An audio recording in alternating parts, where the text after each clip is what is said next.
France का visa आप Pakistani passport पर किस तरीके से हासिल कर सकते हैं। फ्रांस का विजिट वीज़ा इस टाइम पर पाकिस्तानी पासपोर्ट पर हासिल करना थोड़ा सा मुश्किल है, लेकिन जिन लोगों की अपॉइंटमेंट्स हुई हुई हैं वो कौन से स्टेप्स को फॉलो करके 100% वीज़ा पाकिस्तानी पासपोर्ट पर हासिल कर सकते हैं। अस्सलाम वालेकुम, welcome to my YouTube channel visa cultural vlogs. Visa cultural vlog साथ मैं हूं आपका दोस्त ईशान सदीक।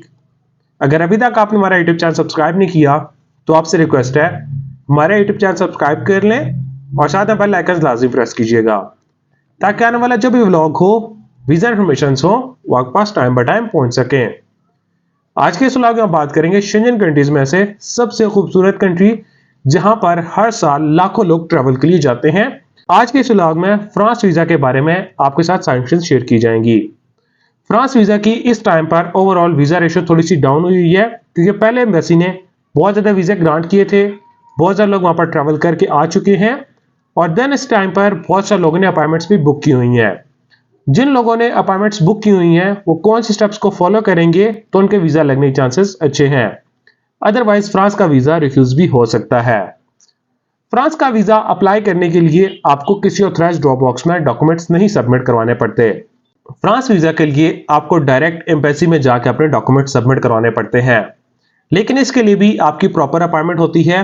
पहले आप अमेरिकन एक्सप्रेस से जाकर अपॉइंटमेंट बुक करवा सकते थे, लेकिन अभी दोबारा से वही पुराना प्रोसेस स्टार्ट हो गया है कि एम्बेसी को ईमेल करनी पड़ती है, देन एम्बेसी अप्रूवल देती है तो तब आप एजी ट्रैवल सर्विस से जाकर अपनी अपॉइंटमेंट बुक कर सकते हैं। डायरेक्ट आपकी एम्बेसी की अपॉइंटमेंट होती है। जिस दिन आपकी अपॉइंटमेंट होती है आप इस्लामाबाद में शटल सर्विस है, शटल सर्विस के थ्रू आप एम्बेसी में जाकर अपने डॉक्यूमेंट सबमिट करवाते हैं। डॉक्यूमेंट्स में सारी प्रॉपर आपको फाइल बनानी पड़ती है। आपका आइडेंटिटी डॉक्यूमेंट्स आ जाते हैं, आइडेंटिटी डॉक्यूमेंट्स आपका पासपोर्ट आ जाता है, आपकी आईडी कार्ड, आपकी पिक्चर्स, आपकी एफआरसी और अगर आप मैरिड हो एमआरसी निकाह की आप कॉपी साथ में अटैच करते हैं। देन उसके बाद आपके सोर्स ऑफ इनकम आते हैं। अगर आप एम्प्लॉय हैं तो एम्प्लॉयमेंट लेटर, एनओसी लेटर और सैलरी स्लिप्स आपको लगानी पड़ती हैं। देन अगर आप बिजनेसमैन है, बिजनेस लेटर साइन के साथ विजिटिंग कार्ड, आपके चैम्बर ऑफ कॉमर्स का सर्टिफिकेट और लास्ट 6 मंथ की स्टेटमेंट चाहिए होती है।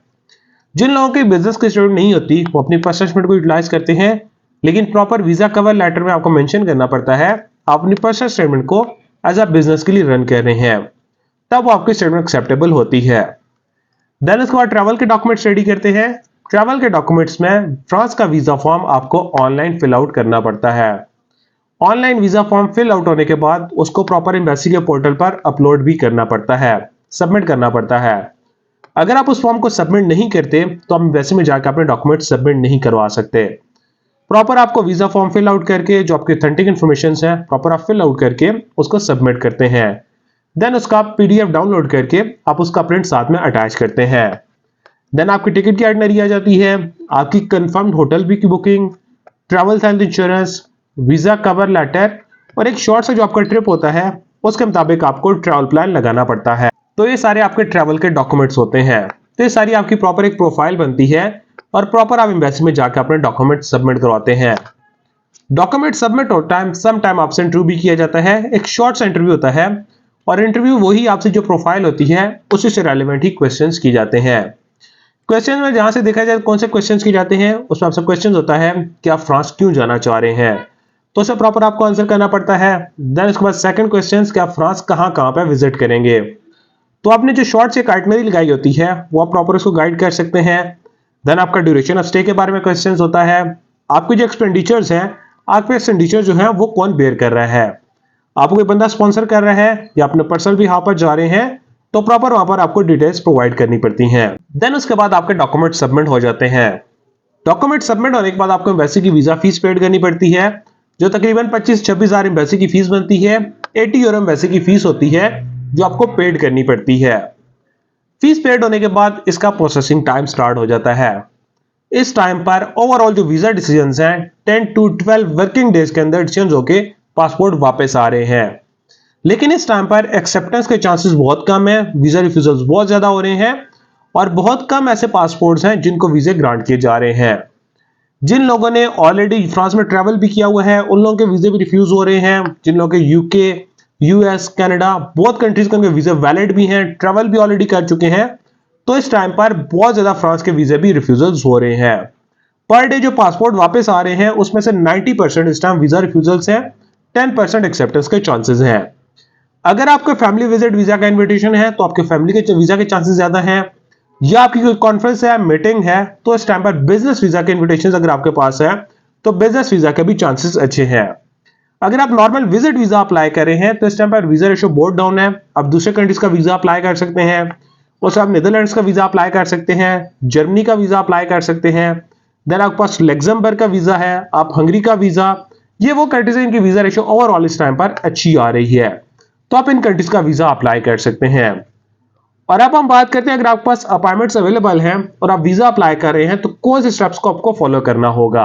वैसे फर्स्ट वन आता है अगर आप जॉब कर रहे हैं। अगर आप जॉब कर रहे हैं तो सैलरी प्रॉपर आपके अकाउंट में आ रही हो, आपकी स्टेटमेंट में प्रॉपर उसकी ट्रांजैक्शन हिस्ट्री शो हो रही हो और आपकी सैलरी स्लिप जो है प्रॉपर वेरीफाइड हो सके। और देन उसके बाद जो अपना ड्यूरेशन ऑफ स्टे है, ड्यूरेशन ऑफ स्टे जो अपने एनओसी लेटर में लिखवाना है, आप 5 to 7 डेज की वहां से लीव लें और तो 4 to 5 डेज का आप वहां पर अपना ट्रिप करें। 4 to 5 डेज का आप ट्रिप कर सकते हैं। देन उसके बाद आपकी आती है होटल बुकिंग। होटल बुकिंग आपकी कंफर्म्ड होनी चाहिए कंफर्मेशन नंबर के साथ, ड्यूरेशन ऑफ स्टे कम रखें और एक शॉर्ट सा ट्रैवल प्लान भी साथ में लगाएं। और देन उसके बाद आपकी आती है स्टेटमेंट। स्टेटमेंट में आपकी प्रॉपर स्टेटमेंट मेंटेन होती आ रही हो, बैलेंस मेंटेन होता हुआ आ रहा हो, तो तब आपके वीजा लगने के चांसेस अच्छे हैं। तो इस प्रोसेस को फॉलो करके आप फ्रांस का विजिट वीजा पाकिस्तानी पासपोर्ट पर हासिल कर सकते हैं। अगर आप फ्रांस या किसी भी कंट्री का वीजा अप्लाई करना चाह रहे हैं या आपको इन्फॉर्मेशन चाहिए, स्क्रीन पर दिए कॉन्टैक्ट नंबर पर आप हमारे साथ रब्ता कर सकते हैं। अदरवाइज आप हमारे ऑफिस विजिट कर सकते हैं। Kamal Express and Holders Private Limited, Islamabad D Chowk हमारा ऑफिस है, तो आप हमारे ऑफिस विजिट कर सकते हैं ताकि हम आपको ट्रैवल से रिलेटेड बेस्ट सर्विसेज प्रोवाइड कर सकें। Thank you so much.